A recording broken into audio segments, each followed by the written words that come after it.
ஒரு சிறிய மலை கிராமத்தில் ஆரவ் என்ற 12 வயது சிறுவன் வாழ்ந்தான். அவன் குடும்பம் ஏழ்மையில் மூழ்கியிருந்தது. கடந்த ஆண்டு ஒரு பெரிய புயல் வயல்களை அழித்த பிறகு ஆரவின் தந்தை கடனில் சிக்கினார். பள்ளிக்கு போக முடியாமல் ஆரவ் தினமும் காலை முதல் இரவு வரை உழைத்தான். வயலில் உதவி செய்வான், மரம் வெட்டுவான், அக்கம் பக்கத்துக்கு உதவி செய்து சிறிய பணம் சம்பாதிப்பான்.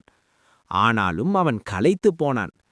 இவ்வளவு உழைத்தும் ஏன் நமக்கு நல்லது நடக்கவில்லை என்று அடிக்கடி நினைப்பான்.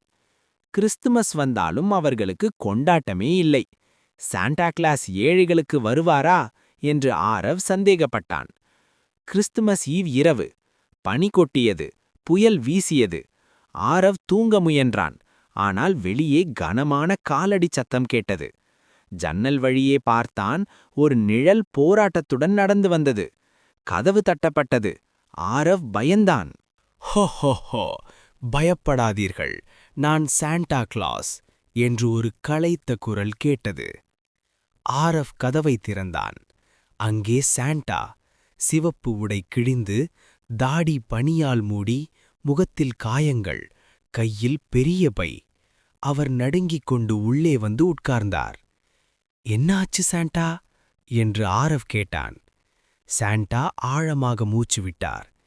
இந்த ஆண்டு எனக்கு மிக கடினமான பயணம்.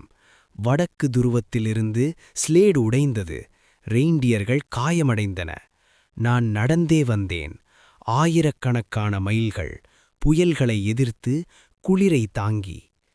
ஒவ்வொரு ஆண்டும் இப்படித்தான். உழைப்பு, போராட்டம். ஆனால் குழந்தைகளின் சிரிப்புக்காக நான் நிறுத்துவதில்லை. உழைப்பு இல்லாமல் எதுவும் கிடைக்காது ஆரவ். ஆரவ் கேட்டான். நீங்க ஏன் இவ்வளவு கஷ்டப்படுறீங்க? ஏன் ஓய்வு எடுக்கக்கூடாது? சாண்டா சிரித்தார். ஓய்வு எடுத்தால் குழந்தைகள் ஏமாறுவார்கள். உழைப்புதான் வெற்றியின் ரகசியம். நான் 1000 ஆண்டுகளாக இதைச் செய்கிறேன். ஒவ்வொரு முறையும் புதிய தடைகள். ஆனால் உழைப்பால் வெல்கிறேன். நீயும் அப்படித்தான். உன் குடும்பத்துக்காக உழை, கற்றுக்கொள், போராடு. ஒரு நாள் உன் உழைப்பு பலன் தரும். சாண்டா தொடர்ந்தார். எனக்கு உதவி செய்வாயா? இந்த கிராமத்து ஏழை குழந்தைகளுக்கு பரிசு கொடுக்க வேண்டும். ஆரவ் தயங்கினான். ஆனால் சாண்டாவின் உழைப்பு அவனை ஊக்கப்படுத்தியது. சரி, வரேன் என்றான். இருவரும் வெளியே போனார்கள். பனியில் முழங்கால் அளவு ஆழம். காற்று முகத்தை அறைந்தது. ஒவ்வொரு வீடாக நடந்து பரிசுகளை வைத்தார்கள். ஒரு இடத்தில் நாய் துரத்தியது. ஆரவ் விழுந்தான். ஆனால் எழுந்து தொடர்ந்தான். சாண்டா சொன்னார், விழுந்தாலும் எழு, உழைப்பில் தோல்வியில்லை. வேலையை முடித்து திரும்பியதும் சாண்டா ஆரவுக்கு ஒரு புத்தகம் கொடுத்தார். உழைப்பின் சக்தி. இதை படி, தினமும் உழை, கனவு காண். உன் உழைப்பு உன்னை வெற்றியடையச் செய்யும். நம்பிக்கையும் உழைப்பும் சேர்ந்தால் அற்புதங்கள் நடக்கும். சாண்டா மறைந்தார். அன்றிலிருந்து ஆரவ் மாறினான். காலையில் எழுந்து வயலில் உழைப்பான். மாலையில் புத்தகம் படிப்பான். இரவில் கூடுதல் வேலை செய்து பணம் சேமிப்பான். ஆண்டுகள் செல்ல அவன் உழைப்பால் குடும்பம் கடனை அடைத்தது.